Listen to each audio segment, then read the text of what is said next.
Hello and welcome to House News. Religious education in Indonesian school is considered important as it aims at creating a religious community where a deep, extensive, and even critical understanding of religion is nurtured.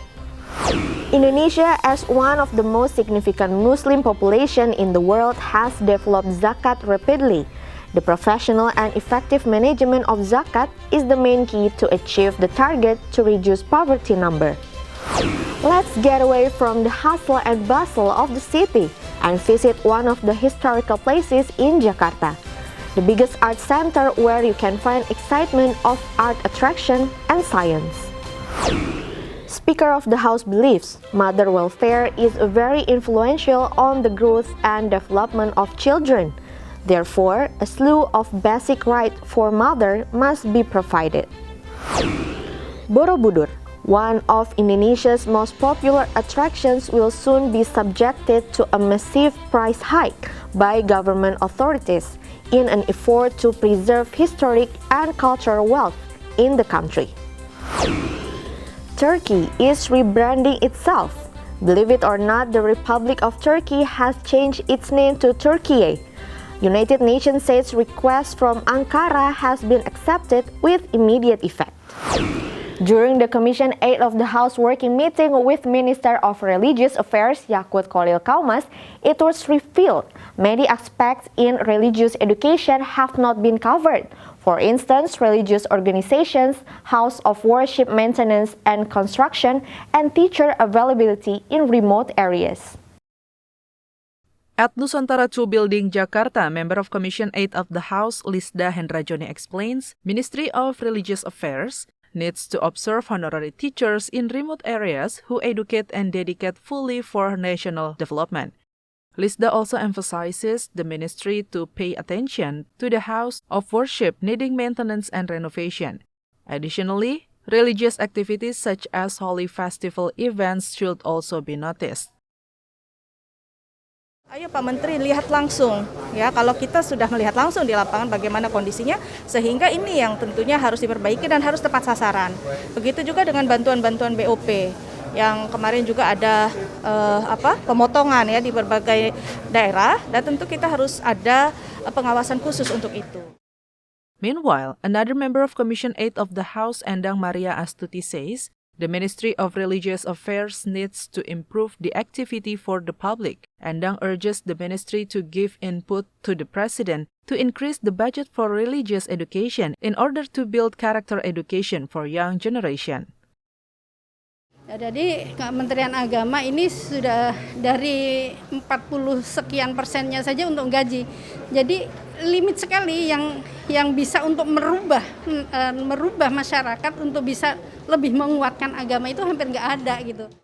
Commission 8 of the House appreciates the performance of Ministry of Religious Affairs, who has realized 99% of the budget absorption fiscal year 2021. Until May 2022, the absorption rate has achieved 36%. Bani, TVR Parlemen reports. In order to maximize the potential of zakat, revision on the law of zakat management is required. The revision needs to elaborate more detail related to institutional issue, regulation, and existing zakat implementation. In the focus group discussion of the expert body of the House with the Islamic University of Riau, member of the House Syahrul Aidi Mazat said government needs to give more concern regarding zakat management. Syahrul emphasized, as the largest Muslim population in the world, Indonesia has strong potential in zakat. However, up to the present, zakat revenue achieves only 10%. Therefore, Syahrul hopes revision of zakat management law can maximize the potential in Indonesia. Penekanan yang lebih kuat ya dari pemerintah kepada muzaki, kepada yang berzakat, baik itu sifatnya perorangan ataupun kelembagaan, agar itu yang perlu ditekan supaya ada energi bagi amil-amil zakat ini untuk menagih gitu. Karena kalau kita lihat merujuk kepada syariat Islamnya, itu kan yang nggak mau bayar ya dipaksa bayar gitu. Syahrul added it is also important to pay more attention to zakat institution including the regulation and government's role in zakat management. Kalau memang kita revisi Undang-Undang Zakat harus menyelesaikan permasalahan-permasalahan ini. Mulai dari kelembagaannya, kemudian masalah regulasi yang ada, kemudian posisi pemerintah dalam mengelola zakat itu. Currently, the revision of law concerning zakat management has not been included in the national legislation program of the House for period 2022 until 2024. From Riau Province, Rangga Wijaya, TVR Parlemen reports. Arts and Cultural Center Ismail Marzuki Park in Cikini, Central Jakarta, begins to open gradually starting 3rd of June in celebration of the 495th Jakarta anniversary or Jakarta Hajatan. The park has been closed for revamping and the project is nearly completed. As quoted from Tempo, the opening of Ismail Marzuki Park is part of a welcoming event for Jakarta anniversary. Head of Jakpro Corporate Secretary Division, Nadia Dipo Sanjoyo, said the events held at the park include the architectural and art exhibition, such as paintings, sculptures, fabrics, and mixed artworks. There are also film screenings, workshops, and discussion of 9 arts. The process of renovating is still ongoing. The building of some facilities has already been completed, but some are still in the construction process. The renovation was carried out to make the park become an icon and center for world arts and cultural activities. With the new face of Ismail Marzuki Park, Nadia invites the public, especially residents of Jakarta, to use the park as a third space to develop creativity and express artistic and cultural talents. Moreover, the talent was built with a unique mixed-use building concept because it accommodates the needs of art, culture, and education. Members of Legislation Committee of the House are fighting for the rights of working mothers who take maternity leave not to be dismissed from work. In addition, they must continue to receive salaries from company social security and corporate social responsibility funds. Member of Legislation Committee of the House Lulu Nurhamidah explains the draft of Maternal and Child Welfare Bill regulates mandatory rights for expectant and nursing working mothers, one of which is right to maternity leave. The bill also stipulates prohibition for company to dismiss working mother who are in maternity leave. Tetapi jaminan yang paling penting adalah dia tidak boleh di PHK, dia tidak boleh dipecat, baik itu dengan skenario dipecat oleh perusahaan atau kemudian diminta untuk mengundurkan diri. Dan di situ juga sudah diatur yang terkait dengan pengenaan sanksi. Ya, jadi justru kalau misalkan ada perusahaan yang semena-mena misalnya mem-PHK atau melakukan berbagai cara yang dimungkinkan agar ibu itu kemudian bisa kehilangan pekerjaannya, maka juga bisa mendapatkan sanksi. Pada akhirnya saya mau kasih satu statement bahwa melalui rancangan undang-undang atau undang-undang ini kita menyelamatkan Indonesia. Member of Legislation Committee of the House Lulu Nurhamidah, as the initiator of the draft, extends her gratitude due to approval on her proposal. Further, discussion on the bill will be brought to the next plenary session of the House. Lulu Nurhamidah hopes the proposed bill on maternal and child welfare will develop a better generation of human resources. Maternity leave was previously regulated at only 3 months. However, in the draft bill, the maternity leave period has been extended to 6 months. Among other things, the bill will provide mothers with the security and comfort as well as protection from violence and discrimination, including in the workplace. Ken and Yoga, TVR Parlemen, report.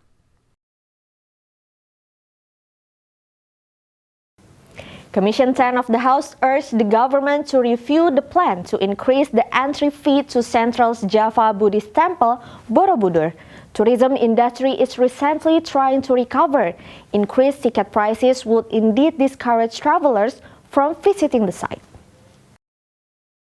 Member of Commission 10 of the House Syamsul Lutfi says the increase in ticket prices will only deter people from visiting Borobudur. The price to climb up the temple, which costs 750,000 rupiah, will be a burdensome for the tourists. Government should take a conservative approach rather than a commercial one in determining the entry fee of Borobudur Temple. In addition, engaging cultural heritage management to ensure Borobudur as a historic tourist destination is well preserved. Harus dilibatkan sebelum pemerintah mengambil keputusan. Nah, saya khawatir kalau harga terlalu tinggi sementara animo masyarakat yang ingin berkunjung ke Borobudur itu sendiri cukup tinggi, maka secara otomatis masyarakat tidak akan bisa leluasa ya untuk beranjang sana ke sana. Sehingga perlu pemerintah memikirkan dengan baik secara strategis langkah-langkah yang lebih arif di dalam menentukan tarif terhadap Borobudur itu sendiri. Sehingga kalau tarif terlalu mahal, maka itu kesannya elitis, hanya orang-orang tertentu saja yang bisa berkunjung ke sana.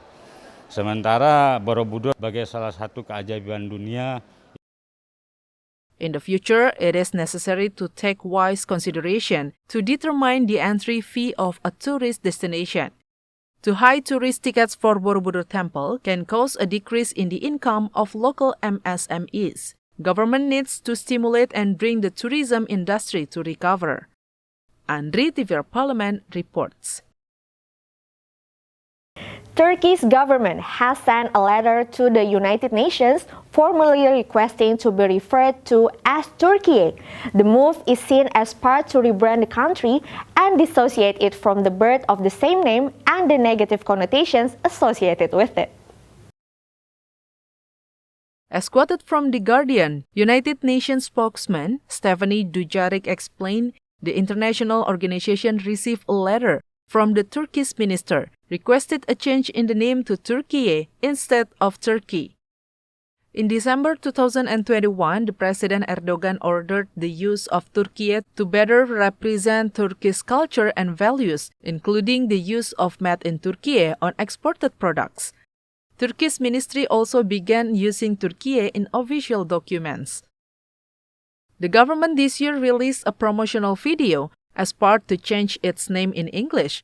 The video shows tourists from across the world saying "Hello Turkey" at famous destinations. Many social media users revert to this fact to criticize the Turkish government's move as absurd. While others agree it was a necessary rebranding, there will be no more confusion for English speakers to referencing the country and the animal.